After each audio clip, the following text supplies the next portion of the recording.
Hello everyone, how are you doing? This is MD Tech here with another quick tutorial. In today's tutorial, I'm going to show you guys how to view all available system restore points on your Windows computer.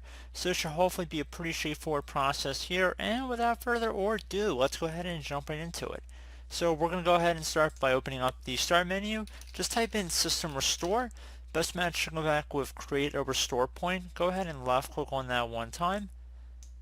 Now on this page here, you want to go select the area that says System Restore, so you can undo system changes by reverting your computer to a previous restore point.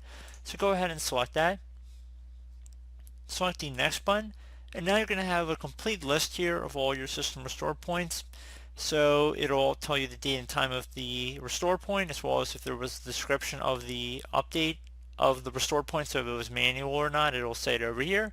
If it was manual, you'll likely will have a custom description name in here. Otherwise, it might say that it was Windows Update or something along those lines, perhaps System Restore. It was actually created a restore point when it was doing a System Restore. So just giving you guys a couple different scenarios there.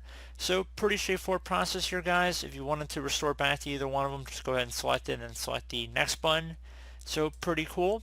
Do hope I was able to help you out, and I do look forward to catching you all in the next tutorial. Goodbye.